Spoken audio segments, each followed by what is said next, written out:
March 10th, 2005. Early evening.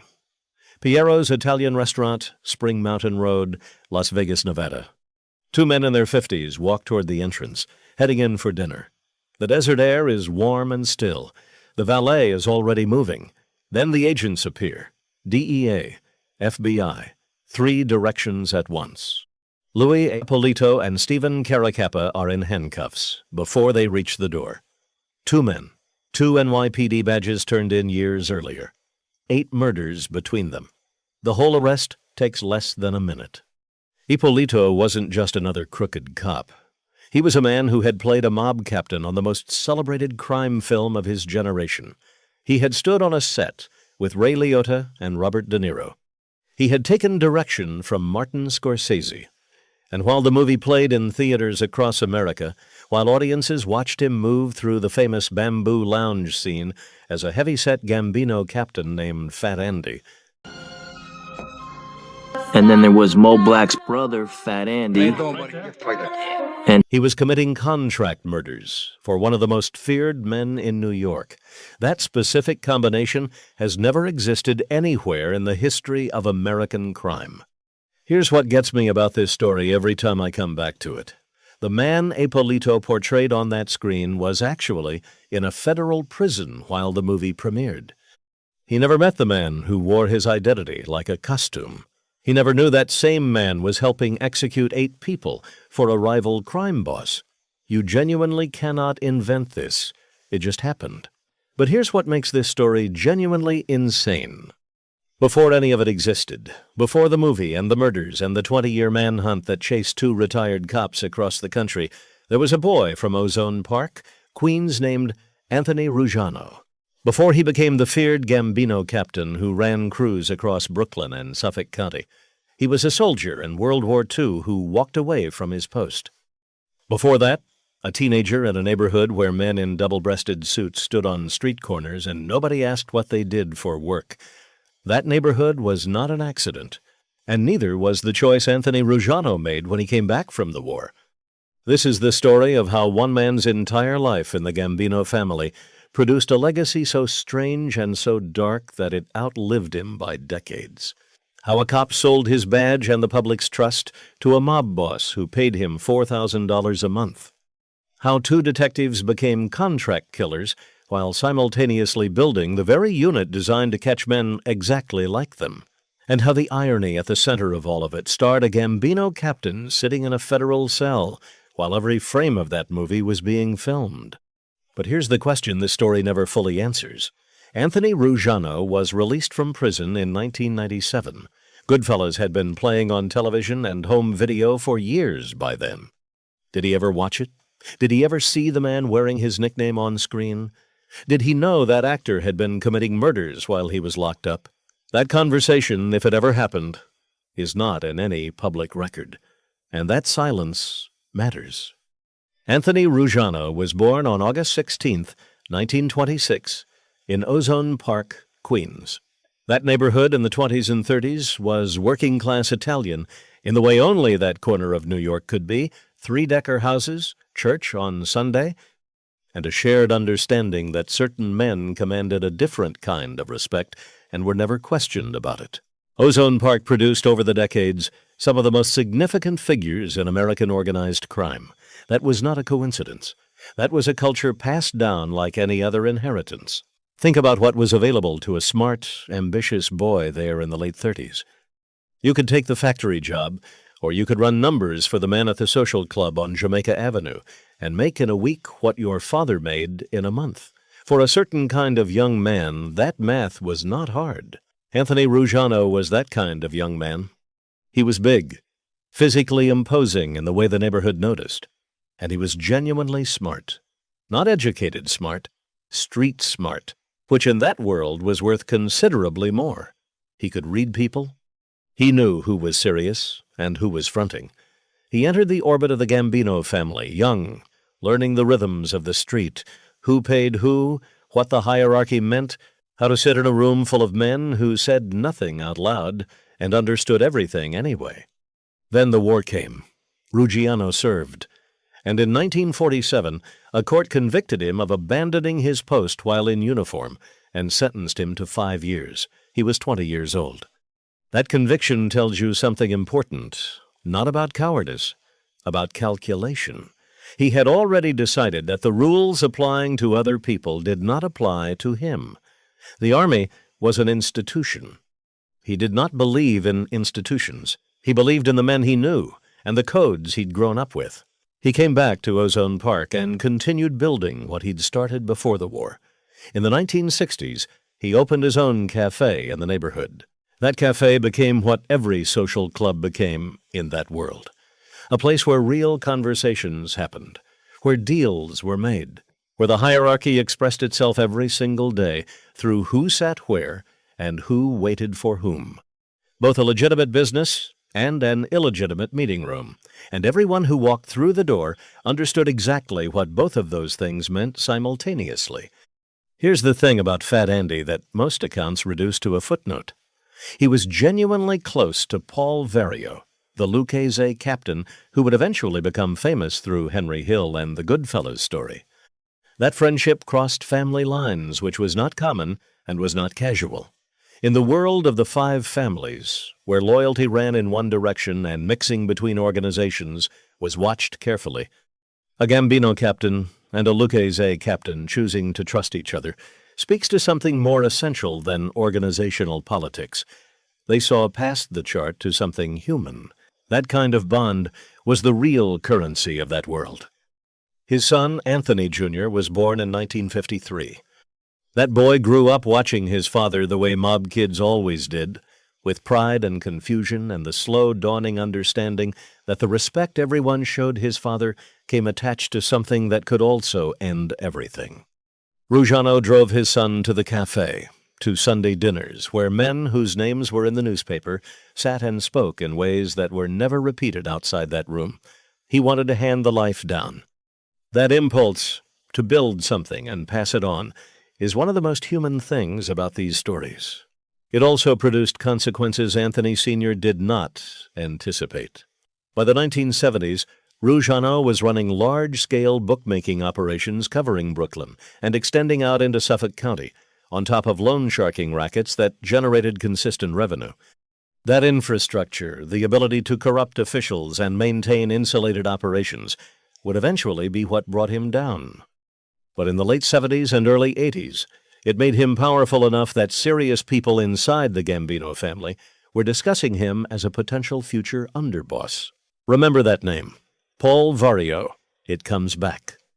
By the early 1980s, the FBI's Organized Crime Strike Force was pressing hard on the New York families. Smart operators were expanding into markets with less surveillance, and Florida had grown into exactly that kind of opportunity. Growing population, money moving through real estate and development, and in certain cities, local law enforcement willing to negotiate. Ruggiano's associates established an illegal bottle club in Riviera Beach, Florida. The setup was not complicated. The front was a private members club that could justify the cash flow. The real business was gambling in the back and alcohol sold without a proper license. The opportunity was a growing town with gaps in its oversight. The inside connection was William Boone Darden, the city's police chief. Over a period of months, Ruggiano's people paid Darden $4,200 in bribes to look away from what was happening in that back room. The execution was methodical. Maintain the front, insulate the gambling operation, keep local law cooperative. The money flowed. The problem was the FBI's strike force had been watching the whole operation from the outside, while Darden made it easier from the inside. Darden was convicted in 1984 and sentenced to 6 years. After that, the strike force came directly for Ruggiano. He initially pleaded guilty, expecting a maximum of around 6 years. The court sentenced him to 17. He withdrew the plea, arguing he had been misled about the likely sentence. The first jury could not agree. The second jury could not agree. The third jury convicted him on racketeering, racketeering conspiracy, and loan sharking. In April of 1987, U.S. District Judge Frank Thies sentenced Anthony Ruggiano to 40 years in federal prison, with no possibility of parole for 13 years. He was 60 years old. Think about that for a second. 3 trials across years of legal fighting. And in the end, a sentence that would carry him well past any reasonable expectation of a life after prison. The government was not simply winning. They were making absolutely certain he would not come back. He went in. The crew he left behind continued operating. His son, Anthony Jr., moved deeper into the life. And somewhere in a Brooklyn precinct that same year, a decorated NYPD detective named Louis Ippolito was filing police reports while quietly remaining exactly what he had always been. Here's what nobody talks about when they tell the story of the so-called mob cops. Ippolito did not stumble into organized crime. He was born into it in a way that is almost Shakespearean. His father, Ralph Ippolito, was known around Brooklyn as Fat the Gangster, a Gambino soldier and enforcer. His uncle, James Jimmy the Clam Ippolito, was a Gambino captain who ran gambling rackets and operated in the same circles his nephew had watched as a boy. Ippolito's uncle and cousin were eventually murdered by Gambino hitman Roy DeMeo, with the personal permission of boss Paul Castellano. The family that shaped Louis Ippolito was the same family that later ordered his own relatives killed. He joined the NYPD in 1969 at 20 years old and lied on his application, stating he had no relatives in organized crime. By 1977, he made detective. In 1983, he was investigated for allegedly passing confidential intelligence files to Rosario Gambino, a distant relative of the family's founder and a major heroin trafficker. The files had been photocopied on equipment at Ippolito's precinct. His fingerprints were on the pages. They were recovered inside Gambino's New Jersey home during an FBI raid. The NYPD suspended him without pay. In April of 1985, the department cleared him completely, described him publicly as the 11th most decorated cop in the city, and returned $11,000 in withheld pay. The investigation produced nothing actionable. He went back to work. 2 years later, he would begin committing murders. Burton Kaplan was a garment dealer, a career criminal, and a man who understood the value of the right intermediary. In the early 1980s, he served time in federal prison alongside Frank Santoro Jr., Louis Ippolito's cousin. Santoro told Kaplan something worth paying attention to. His cousin and his cousin's partner were willing to share police intelligence for money. Kaplan brought that information to Anthony Gaspipe Casso, the underboss of the Lucchese family, a man who had personally ordered 36 murders and understood better than almost anyone the specific value of knowing what law enforcement knew before they acted. Casso hired them in 1986, $4,000 a month, cash, delivered through Kaplan, in exchange for continuous access to confidential NYPD files, names of informants, locations of targets, details of pending operations. Casso called Ippolito and Caracappa his crystal ball, and that is precisely what they were. For nearly 5 years, a Lucchese underboss had a live window into New York City police intelligence. Stay with me here, because this is the part that should stop you cold. Stephen Caracappa was not just any detective with access to sensitive files. He was one of the men who helped establish the NYPD's Organized Crime Homicide Unit, the unit created specifically to investigate mob killings. The unit supposed to catch people exactly like himself. The first murder came in February of 1986. Bert Kaplan was worried about an Israeli diamond dealer named Israel Greenwald, who knew too much about a scheme involving stolen treasury bills. Ippolito and Caracappa made a traffic stop on Greenwald, falsely telling him he was a suspect in a hit-and-run accident. They drove him to an auto repair garage in Brooklyn. They put a bag over his head.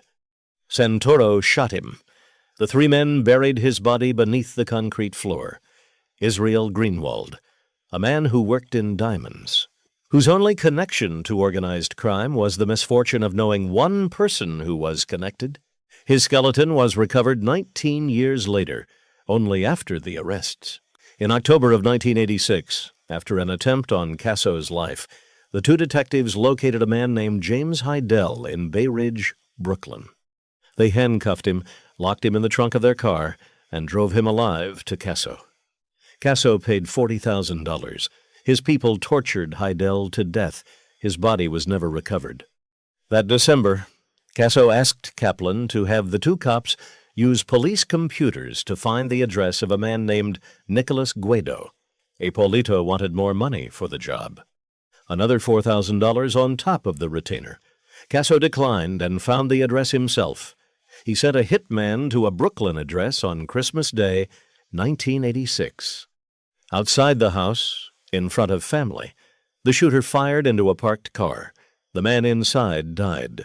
He was the wrong Nicholas Guido. He was a telephone company installer who shared a name with the actual target and happened to live in Brooklyn. He was killed on Christmas Day outside his mother's house because a corrupt cop haggled over price and walked away from the job. New York City eventually paid $5 million to his family. You can't look at this story and not ask yourself what kind of machine produces this. 4 years, 8 confirmed murders, 2 attempted murders, 1 murder conspiracy, an organized crime unit detective running intelligence for the underboss, his unit, was built to stop. And throughout all of it, Louis Ippolito was also quietly pursuing an acting career. In 1989 and 1990, Martin Scorsese was making Goodfellas, adapting Nicholas Pileggi's Wise Guy, the story of Henry Hill and the Lucchese crew in Brooklyn and Queens. The world of that film was Ippolito's world. He had grown up inside it. He got the role of Fat Andy, the heavy-set Gambino captain, based on Anthony Ruggiano, who was at that moment in year 5 of his federal sentence, in a prison cell, while his name and silhouette were being put on film. Ippolito played the character with genuine authority. He knew that world because he lived in it. He still did. This sounds like a movie. It isn't. Goodfellas premiered on September 19th, 1990. Ippolito appeared in the Bamboo Lounge scene, introduced by Ray Liotta's Henry Hill, alongside characters Frankie the Wop, Freddie No Nose. The film was celebrated immediately as one of the great American crime pictures. Remember Paul Vario, the Lucchese captain who was Fat Andy's closest friend across family lines. Vario's organization, the Lucchese family, was the machine paying $4,000 a month to the man who just played Fat Andy on screen. Full circle. 47 days after Goodfellas premiered, on November 6th, 1990, Ippolito and Caracappa drove alongside a black Mercedes-Benz on a Brooklyn parkway. Inside was Edward Eddie Lino, a Gambino captain. Casso had ordered the hit for $65,000. Caracappa pulled alongside the car and fired 9 rounds through the window. Lino was dead before the Mercedes stopped moving. Casso, satisfied, added another $5,000 to the payment. Across the entire 5-year arrangement, Ippolito and Caracappa received approximately $375,000 from Anthony Casso. Anthony Ruggiano, the man whose identity Ippolito had just spent the year wearing on screen, was in year 6 of his 40-year sentence. By the early 1990s, wholesale federal indictments had collapsed nearly every significant organization in New York. Casso himself was facing charges and in 1994 tried to trade information for protection, telling investigators about his crystal ball, the 2 cops, the murders. Investigators were intrigued but could not build a case on Casso alone. He had confessed to 36 murders. As a sole witness, he was radioactive. Ippolito retired from the NYPD in late 1990. Caracappa retired in 1992 on a disability pension. By the mid-90s, they were neighbors on the same street in suburban Las Vegas. They cashed their NYPD pensions. Caracappa took a job at a women's correctional facility.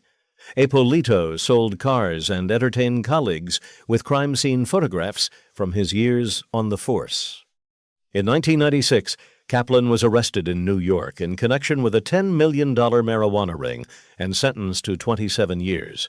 He said nothing. The investigation stalled. In 2003, NYPD Detective Thomas Davies reopened the cold file and found a thread no one had fully pulled. A woman named Betty Heidel, the mother of James Heidel, confirmed to Davies that Ippolito and Caracappa had appeared at her Staten Island home asking about her son shortly before his disappearance in 1986. That detail, cold for 17 years, changed the shape of the entire case. In 2004, Kaplan had been in prison for 8 years. He had a granddaughter. He wanted out.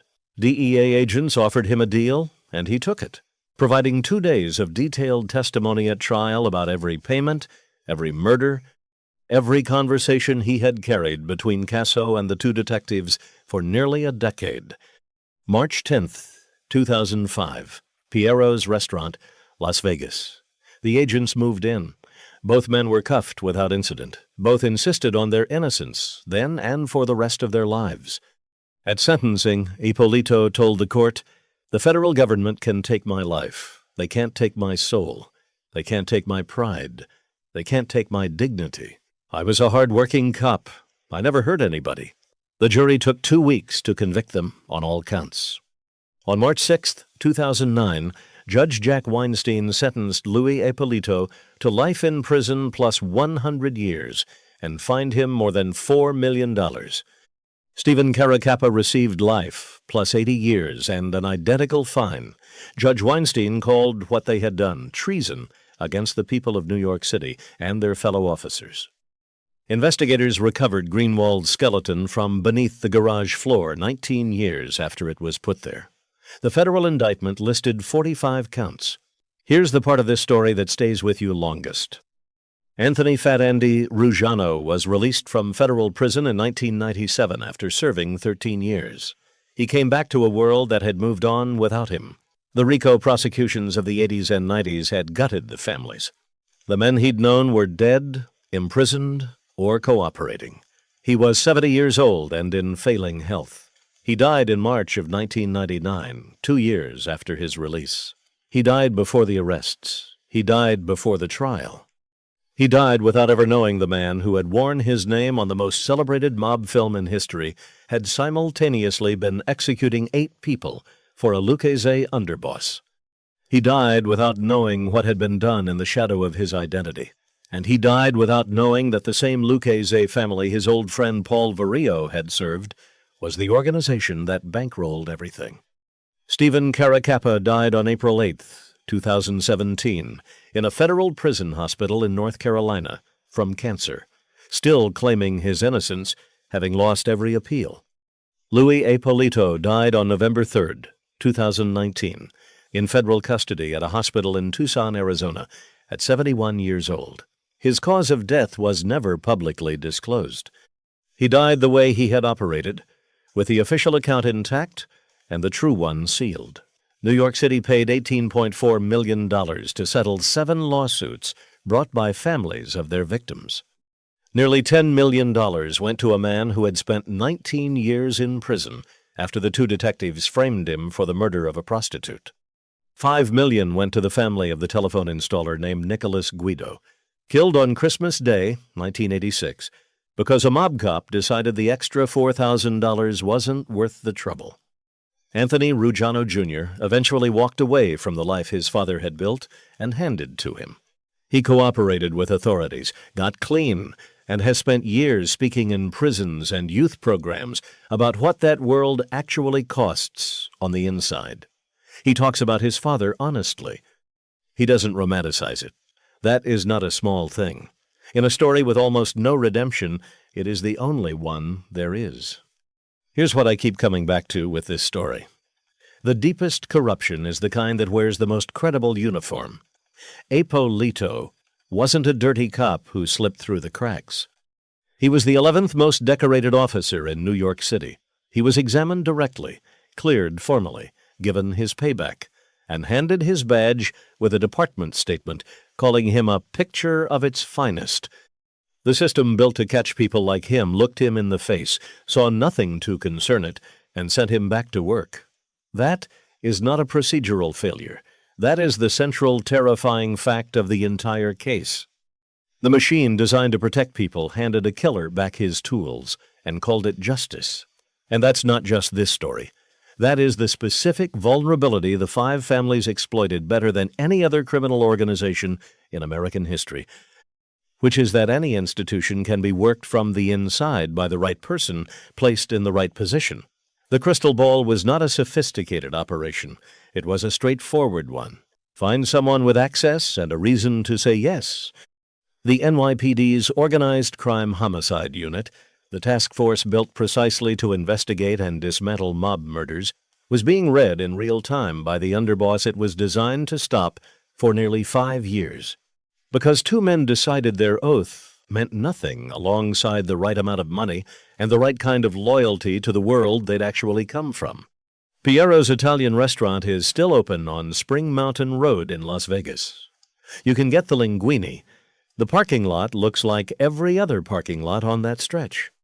Nothing marks what happened there on March 10th, 2005. But if you know this story, the whole thing reshapes. The two men who walked into those handcuffs had already walked onto a movie screen playing the real world they'd grown up in. One of them had spent a year portraying a man who was in a federal prison while every scene was being filmed. And in the 47 days after that film premiered, while Fat Andy Ruggiano sat in year 6 of his sentence and audiences across the country watched the Bamboo Lounge scene on repeat, the man who played him had already moved on to the next contract. If this story got to you, do me a favor. Hit subscribe. We drop a new mob documentary every week. And drop a comment with this question. Fat Andy Ruggiano served 13 years for running a criminal operation and bribing a cop.